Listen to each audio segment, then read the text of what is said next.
Okay, well, and welcome everyone. So in this video, I'm going to consider different sort of advanced pricing schemes that our entrepreneur or firm with market power could use. So in particular, we'll be talking about two-part tariffs and bundling. But in previous lecture, we talked about different types of price discrimination: first-degree price discrimination, second-degree price discrimination, and third-degree price discrimination, which all required the entrepreneur had market power and had the ability to prevent resale.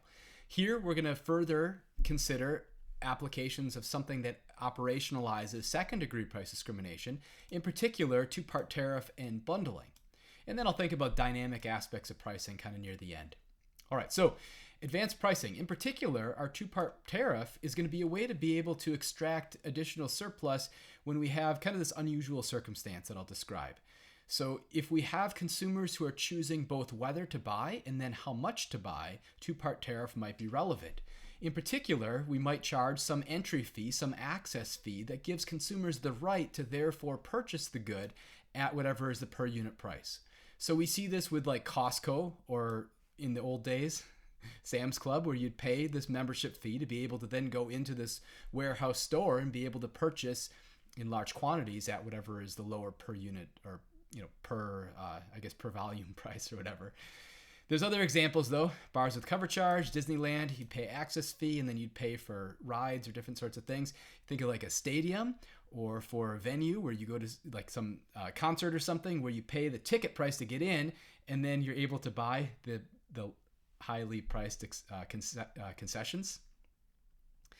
Electricity, possibly for large scale buyers, printers and ink cartridges. Sometimes the printer and ink cartridge are bundled together. As a matter of fact, I've had circumstances where it's actually cheaper to buy the printer and ink cartridge fresh than the ink cartridge. So in a pinch, I've done that before. Consoles and games.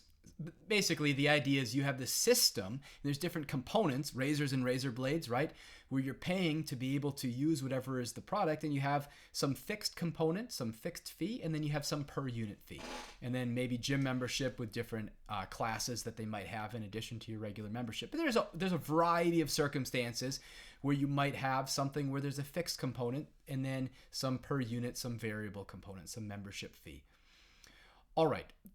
So I'm going to start off with a simple case where we have a single customer type, and our assumption is that all consumers have the same downward sloping demand curve. Now, if we were to only set a single price, that's just our single price monopoly situation.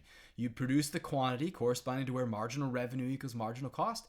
Prices come from the demand curve, so you'd go up to the demand curve to find the corresponding price, and that's what you do.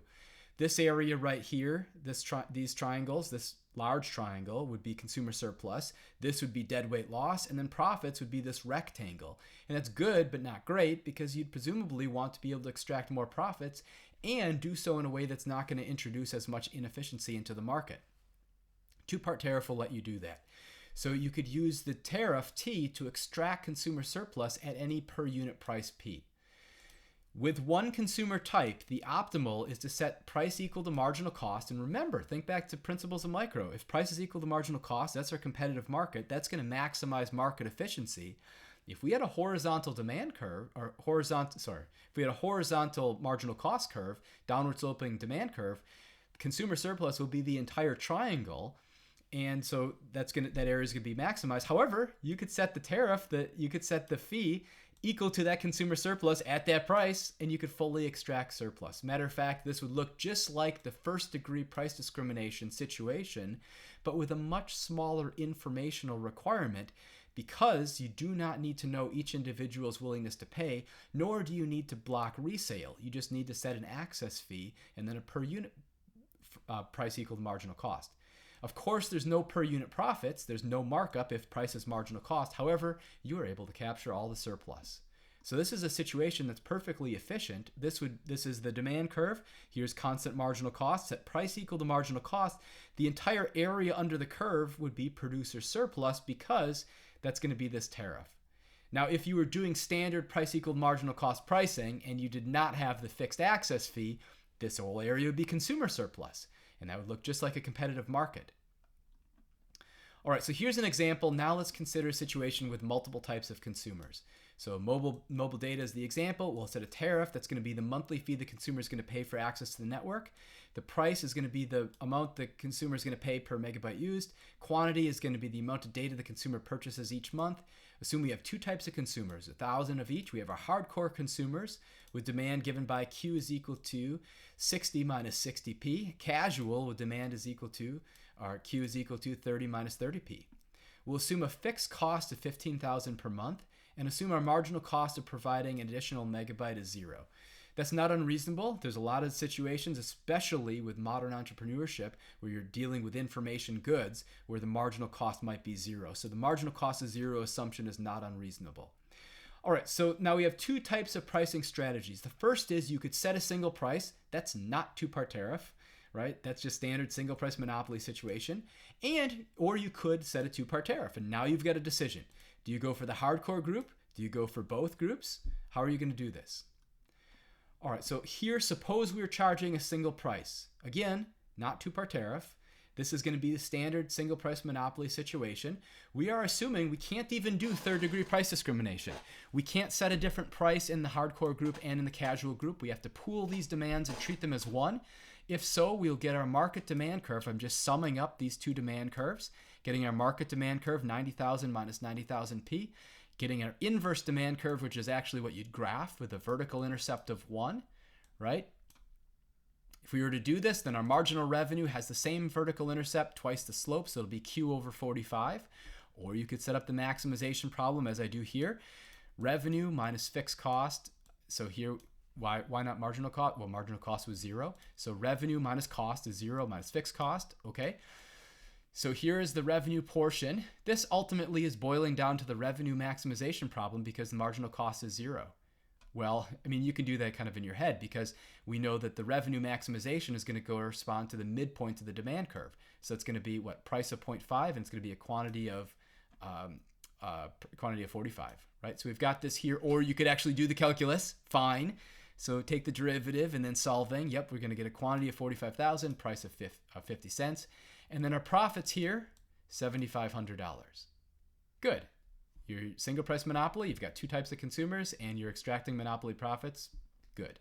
So here's the consumer surplus, here's deadweight loss. That's not good, right? So there's a lot of inefficiency in the market. Notice the demand curve, the willingness to pay of consumers is above 0, meaning they're willing to pay more than it's costing you, 0, to produce. And so here's a lot of foregone economic gains that we would like to be able to capture. All right, so suppose we do a two-part tariff. Suppose we sell only to the hardcore group. Let's find, if we set price equal to marginal cost, the quantity the hardcore group's going to buy is 60 megabytes per month, and then we can set our access fee. The access fee is going to be so high that only the hardcore demanders will buy.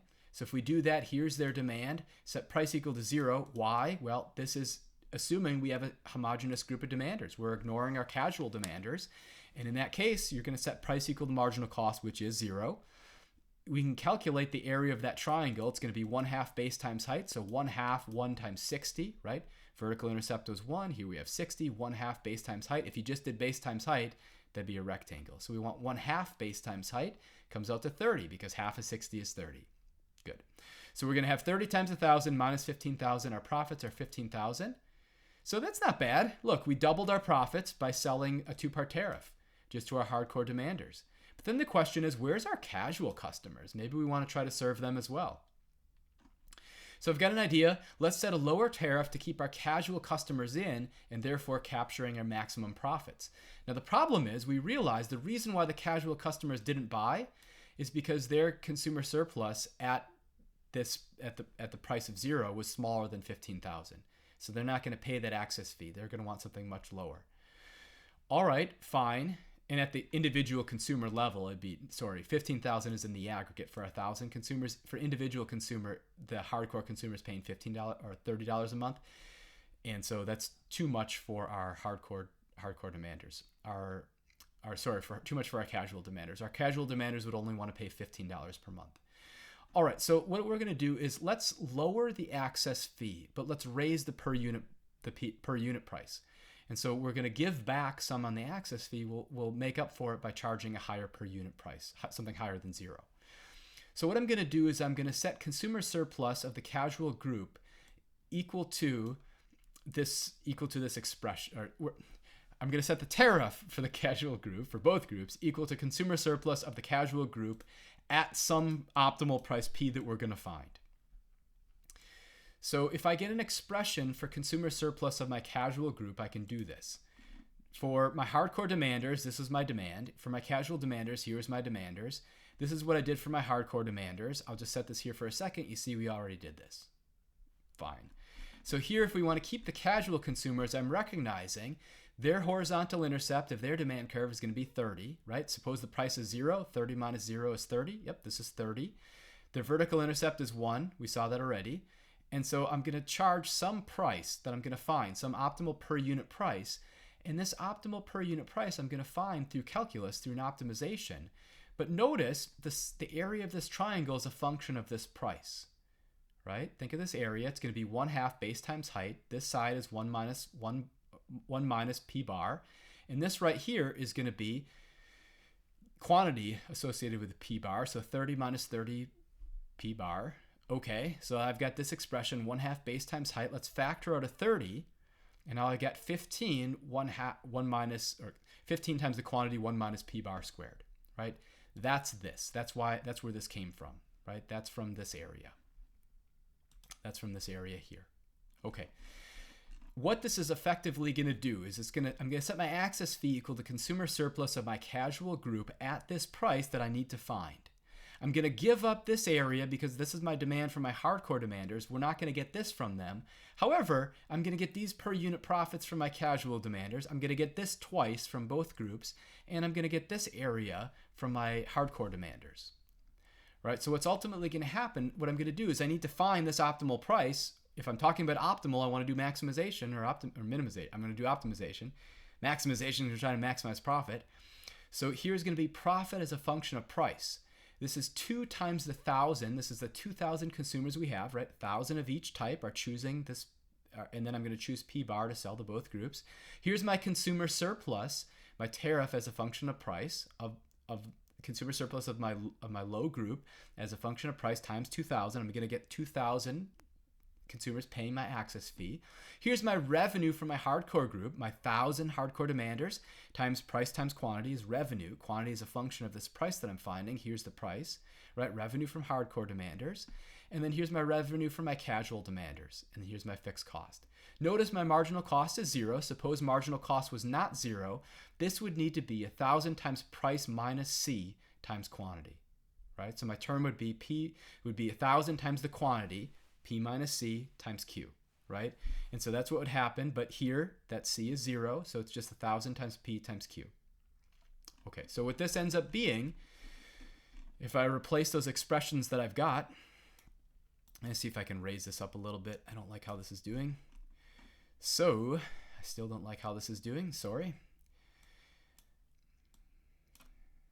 All right. So here is my profit expression. Here's my 2 times 1,000 times my expression for my tariff. My access fee is a function of price. This is the 15 times the quantity 1 minus P bar that we found before. That's squared. Here's my expression for my per unit profits from hardcore demanders, my expression for per unit profits from casual demanders, and then minus fixed costs, right? If I had non-zero cost right here, I would need the quantity P bar minus C, or to be complete here, I could write this as 1,000 times the quantity P bar minus 0 for the marginal cost is 0, because this is literally my per unit profits. But because my marginal cost is 0, I just didn't bother.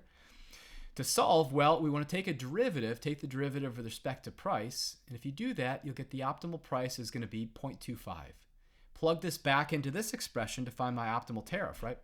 We can evaluate this expression for consumer surplus at a price of 25 cents, and you will get an access fee of $8.43. And then you can calculate the quantity demanded from both groups, and your profits will be $18,750, which is beautiful because that's a lot more than it was before. Whoops, whoops, whoops. That's this picture, and that's just walking through this stuff here. All right. And so, yeah, I didn't go through all those details. I've got lots of exercises where I go through problems of the different demanders for two-part tariff, and maybe I'll try to remember to link up those videos here so that we've got them. I want to talk about the conceptual background here. in cases where you're able to charge for access, you can increase profits by using two-part tariff. It's just as difficult, like second-degree price discrimination. It's difficult to get this done in practice because you need to estimate the different demand curves for your different consumers when you don't know who they are. And in practice, you likely have more than just hardcore and casual demanders. However, if you can do this right, you can determine whether it's more profitable to extract through a high access fee and a low price, such as cell phone plans in the gym, or a high price and a low access fee, such as printers, game consoles, and razors. Notice, in the degenerate case, go to the store and you buy something, go to Starbucks and buy a coffee, right? You could think of this as a two-part tariff where the access fee is zero, right? Where you have a low access fee and a high price. When does this happen? When you have a lot of different types of demanders. So the more varied are your demanders, the more likely you're going to want to extract profits on the per unit profit part. The more similar are your demanders, the more likely you're going to extract profits through the high access fee. That's this. When consumers are very similar in their demands, the high access fee can be very profitable. With highly variable demands, it can be better to use P to extract profits, especially with when consumers with high per unit valuations are also those demanding more units, when they're the more intense demanders. Some other things to think about: your consumers might be reluctant to pay a high access fee for products that they don't know about. So you might want to give some samples, or you might want to include some amount of whatever would be the thing they'd be buying incrementally with the initial purchase of whatever is the fixed component. That's why you give away razors with a razor blade, to capture the low willingness to pay demanders. There could be a big penalty to setting too high an access fee, more so than setting the price too high, because you'll just lose a lot of customers. Whereas if you set the price high, maybe they'll buy one unit or something like that, and then you'll have. So the other thing is the information gain for our entrepreneur. If you set a high access fee and nobody buys, you might just think nobody likes your product. If you set a high price and they only buy a little bit, you could see, oh, maybe I've priced too high, right? And they like my product, but just not at that price point. There's additional schemes, additional things you could do. Suppose you were able to distinguish between two different groups. Maybe you set a different access fee and per unit price for visitors versus locals, or tourists versus locals, or adults versus children, or something like that. Maybe you offer a whole collection of two-part tariffs. You offer access fees and then different per unit prices, and then consumers self-select into which package is right for them. Or three-part tariff, that's typically what I just described, where you give away some amount of the item for free, along with the purchase of the access fee. Suppose you're selling two distinct products. Often bundling could be useful to extract additional products. So now we're thinking about bundling. With bundling, you were thinking about individual products that have their own prices, and you could sell them separately or you could sell them jointly for a single price. This is different than second-degree price discrimination, because of second-degree price discrimination, with the example that I had, we had a product that came in a couple different varieties and consumers bought one or the other. With bundling, presumably if the price is right, consumers buy both of the goods. The other thing is, you could do second-degree price discrimination amongst your bundles, but let's not do that. All right, so with bundling, with standard pricing, you're selling everything separately. With bundling, you're selling the products together for a single price, and then you could think of mixed bundling, where you might offer a bundle, but then some standalone products. This would be like when you go to a fast food place and you can buy like a number 1 or number 2, number 3, number 4, and then you could buy menu items. Or you go to a restaurant, you could buy a meal, and then you can buy additional sides. All right, so examples might be, a bundling might be Microsoft Office, right? So you can buy Word and PowerPoint and Excel for the single price. Cable TV is like the only way that people get landline phones these days, right? Right and left shoes you typically buy for a single price, typically bundled. Interesting example, we'll get to this when we talk about antitrust. Windows bundling, so Microsoft bundling Windows with Internet Explorer together, and this actually turned out to be, in the eyes of the Justice Department, the illegal form, which is tying, where you leverage market power in one market to force consumers to buy the product in the other market.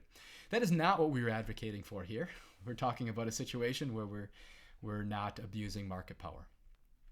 All right, so here's an example, bundling numeric example. Suppose we have two theaters with known reservation prices, different willingness to pay to exhibit the movies, right? The theater has to pay to be able to show the movie, to screen the movie. How should we price the movies, together or separately?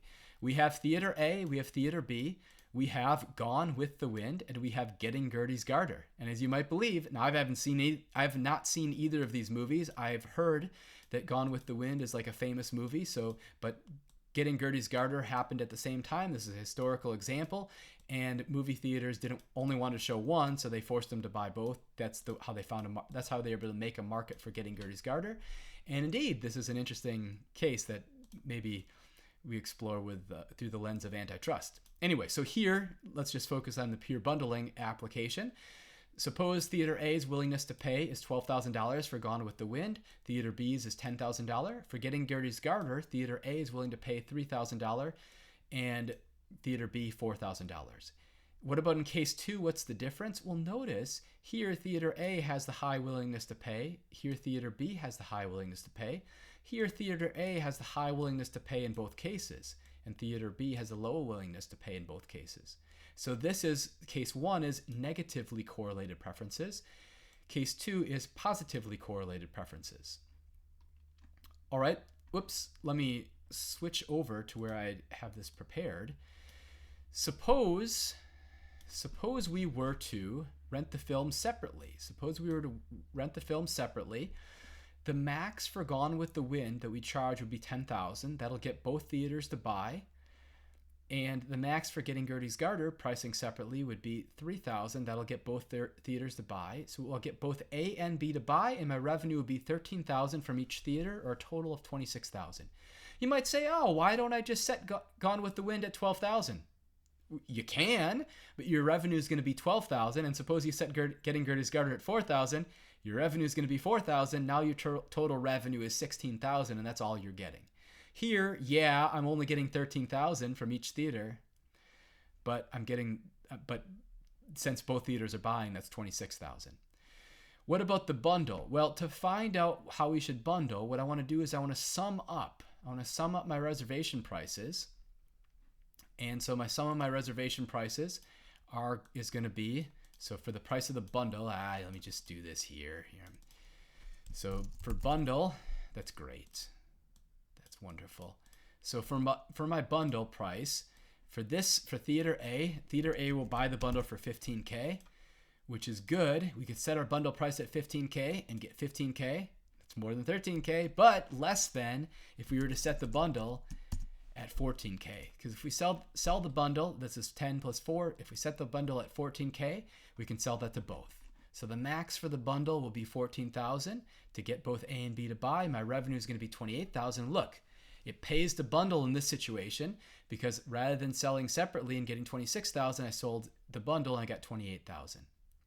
What about in the situation with positively correlated reservation prices? Oh, we have a problem because my bundle, in this case, bundle, and then my reservations, if I sum up how much Theater A will pay for a bundle, Theater A is willing to pay $16,000 for the bundle, which is beautiful.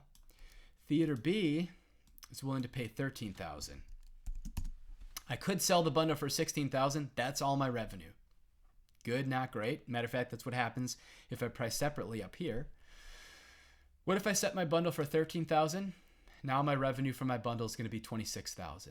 But it turns out that's going to be exactly the same as if I rent separately, right? If you rent separately, you're still going to charge $10,000 and $3,000.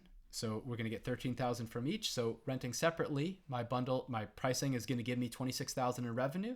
The bundle will get me $26,000 in revenue. When my reservation prices are positively correlated, meaning I've got the same high demander for both goods, bundling is not going to be useful. Bundling pays when reservation prices are negatively correlated and pretty similar.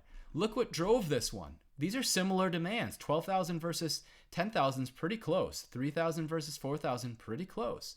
So the bundle was 14,000, both buy, that's 28,000, good. What if instead this was 120,000? We'd still have negatively correlated preferences. Do you want to sell the bundle? No, right? Because if this is 120,000, I'm still selling my bundle for 14,000, right? Because my price of the bundle would be 123,000 for Theater A. I mean, I guess you could sell the bundle to Theater A, but it's not gonna pay in the same way as getting Theater B to buy. Instead, what would you want to do? You'd want to sell Gone with the Wind for the 120,000, and you'd want to sell Getting getting Gertie's garter for $4,000, and then your profits from selling separately would be $124,000 rather than the $123,000 you could get from bundling. So when preferences are negatively correlated and similar, bundling will raise revenue, will raise profits. All right, the next thing that I want to do is I want to walk through thinking about this space of reservation prices. This graph looks weird. On the vertical, I've got my reservation prices for good 2. On the horizontal, I have reservation prices for good 1. So these are reservation prices. And then I've got consumer A with a reservation price of $3.25 for good 1 and $6 for good 2. So this is consumer A. I'll plot consumer A on my space of reservation prices. Consumer B will pay $8 for good 1, $3.25 for good 2. So consumer B is here. And then consumer C will pay up to $10 for both.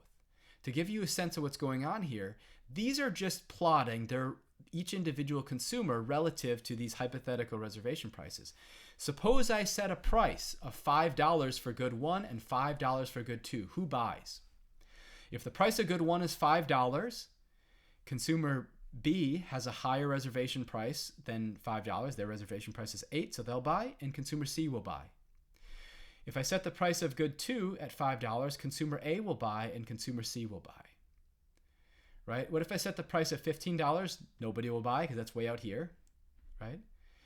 And so what we can do is for a given price, you can determine who is going to buy based on looking at their reservation. These are literally their reservation prices. All right, so now let me look at this in terms of regions.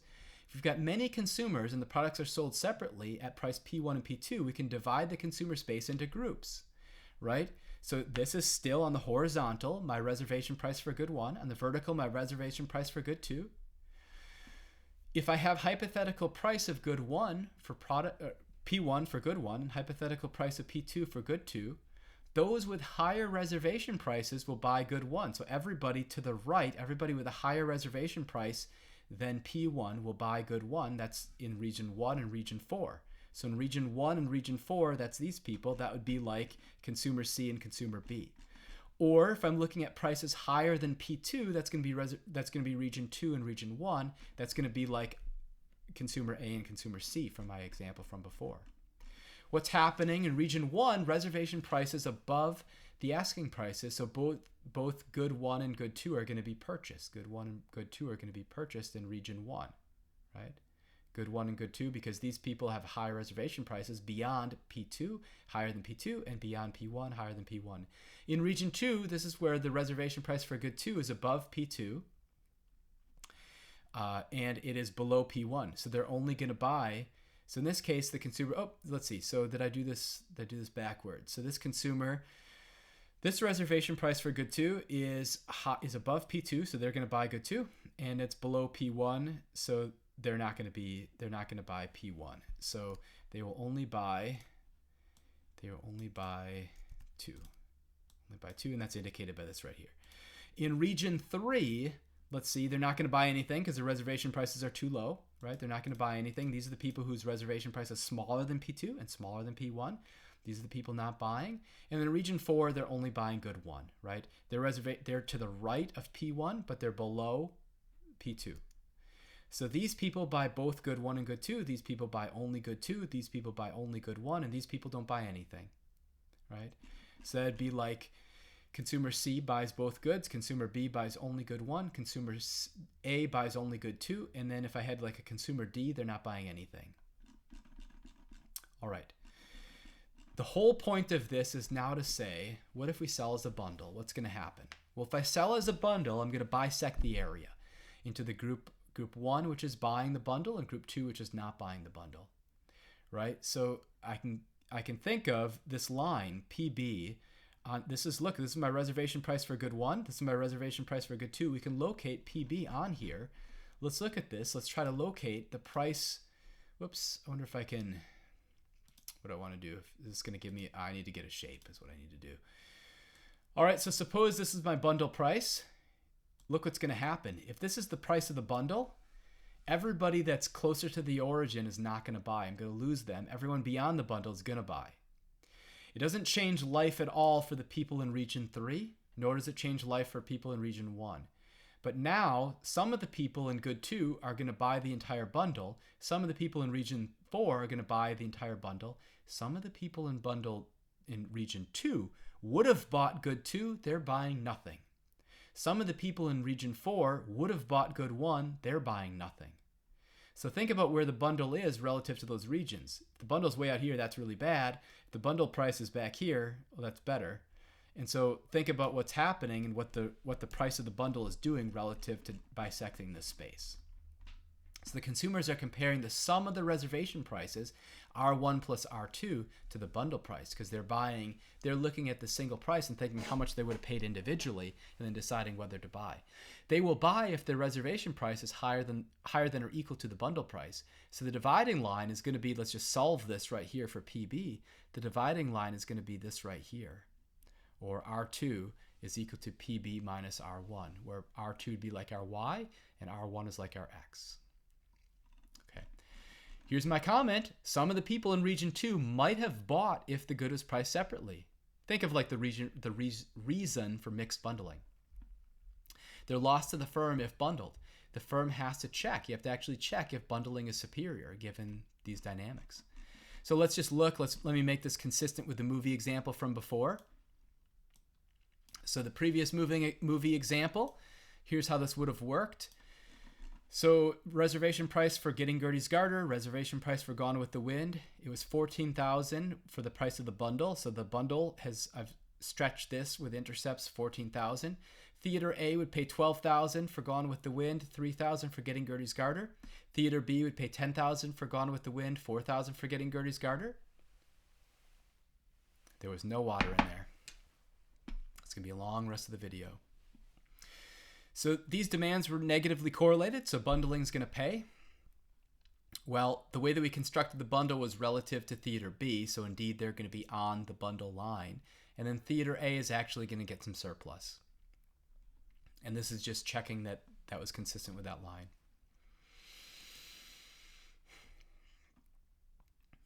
Okay, so this is just what I illustrated a second ago. This is just what I drew out.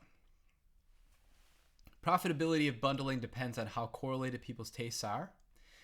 If we have negatively correlated preferences,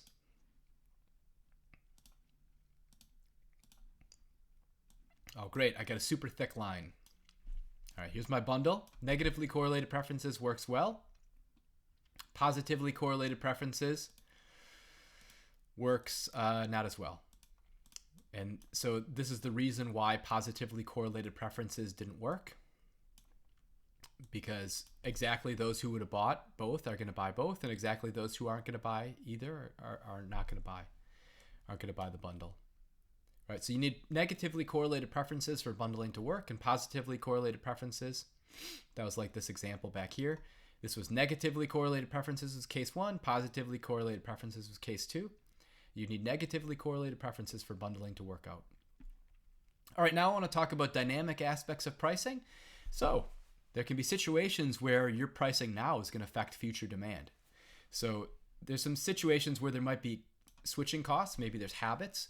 Like I bought the same soap, I bought the same paper towels for like 30 years, right? Reference pricing. So suppose consumers see the price and then expect what's going to be the product quality. So that can affect future demand. There could be learning by doing. There could be a situation with residual demand where what you spend, what people buy today affects how much people are going to be able to buy in the future, how much leftover demand, unserved demanders there's going to be. Anyway, so the idea is in order to maximize profits, you want to take these effects seriously. Switching costs are interesting. You might think of like the cell phone market. So it's just a pain to switch cell phone plans or like cable or something like this. So the firms will compete quite vigorously before people sign up, and then they have monopoly power over you thereafter. It's an open question in each example.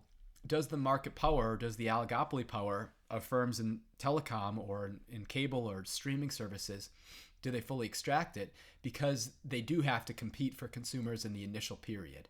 And so consumers get a big discount initially, and then they are kind of stuck to the extent that they have high switching costs in later periods.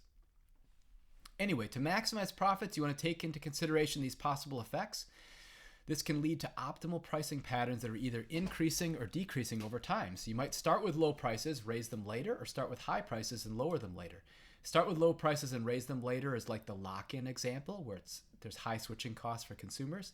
Start with high prices and lower them later is where there's low switching costs for consumers, right?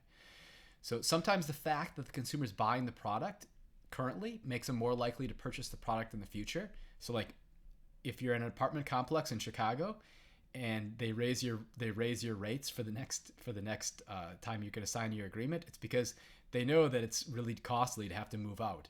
And so they think you might not want to move. And the fact that you've already been living there makes it more likely you're going to keep living there. So they raise your rates, right? So what do? Sometimes you have to move across the hall and incur that cost of moving to be able to get the lower rent.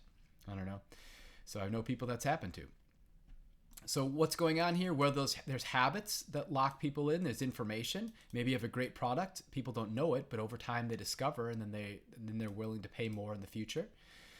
In this case, a lower initial price can increase future demand for your product because people form habits and then they want to stick with it, or they're locked in. It's costly to have to switch in some other way. Maybe it's just a pain, or they have information. They learn that they really like the product. And so these are situations where the lower price increases demand, and so you can extract higher prices in the future. Or the higher initial price is bad because it'll diminish the number of people available. So in this case, it suggests that you might want to lower the initial price. So we can verify this with a simple model. So here's total profits. Profit is going to be your period 1 profit plus your period 2 profits. Here would be the model without switching costs. This just looks like a standard. Here's my profits in period 1. Here's my profits in period 2. This looks like my profits in market 1, profits in market 2. This is just markup. This is just demand, right? The model with switching costs is right here. So now you've got a situation where here's my profits in period 1, but my profits in period 2 depend on my price in period 1. That's all this is doing. Why does my demand in period 2 depend on my price in period 1? Oh, it's because of these habits or information or switching costs, right? That's the idea. So then my optimal pricing, well, my optimal pricing without switching costs is exactly our profit formula from earlier. This is my percentage markup, right? Price minus marginal cost is markup, divide by the price, that's percentage markup. This eta is my price elasticity of demand, telling us that there's a higher market with more inelastic demand, lower markup with smaller inelastic demand. The more elastic, the more responsive demand is, the lower is the markup. Here's the optimal price with switching costs, right? So this is going to be, well, this is, if you go through, you take the derivative and you go through all those details, this is what you're going to get. You're going to get your optimal pricing decision, your markup in period 1, percentage markup. It's going to depend on what's happening, or it's going to depend on this term here. So let's zoom in on this term. This term is going to be negative when they're switching costs, right? The higher is period 1, the lower, so the sign is negative, the lower is going to be the demand in period 2. If that's true, switching costs cost you to optimally want the lower initial price. So you might give free samples, you might give a free version of your app or something like that to get people on board, right? And so that's the intuition for the situation where there's higher demand in the future if you have lower prices. But for some products, there's a reverse effect. Maybe the higher initial price has a positive effect on future demand. Maybe you're signaling. Maybe the initial price signals quality, right? Or consumers feel like they're getting a good deal. So now you might want to initially price higher and then price lower in the future, possibly, who knows? So here's the same basic model. If we now have the opposite network effect, if you calculate, so here this is remaining agnostic about exactly what's the nature of this sign, right? So you're going to get the same expression either way. What we're talking about is like, what's the sign of this thing? Now this dq2 dp1 is positive, meaning the higher is the initial price, the higher is going to be the demand in the future. So now you'd want to set the higher initial price. This is just all to say we can model the theory. We can use the economic theory to model these dynamics. There's an interesting concept behind here, and we can explore it and think about like reinforcing through the economics that we've got at our disposal the idea of wanting to price low to generate higher demand in the future or price high to generate higher demand in the future, depending on what is ever appropriate for that product. Anyway, these two examples show dynamic issues. There's also intertemporal price discrimination we'll talk about in other situations, but you can also have dynamic issues on the cost side. Maybe there's learning by doing. Maybe the firm's marginal cost of production falls over time as the workers literally become more efficient at their job. They learn by doing, right? In this situation, maybe you want to price lower initially, set a higher quantity than you would without learning by doing, because the price will fall over time, right? This is built into like military contracts for like fighter jets or for aircraft or for large ships or something like that. But you could think of other situations where the per unit cost falls over time because you get more efficient at producing it. Anyway, you should always keep these dynamic issues in mind when you're making your pricing decisions, because if your costs are going to fall over time, maybe you want to price lower initially so that you can be more competitive in the future. Again, either you can use intuitive arguments, or if you do have the data, you could formally compute your optimal pricing strategies, largely following what I've just now developed. So that's the important sort of lesson is we can think about this intuitively. For sure, you should be able to capture the intuition that you could have a situation where the low initial price is going to increase future demand, maybe because of habits or information, so on and so forth.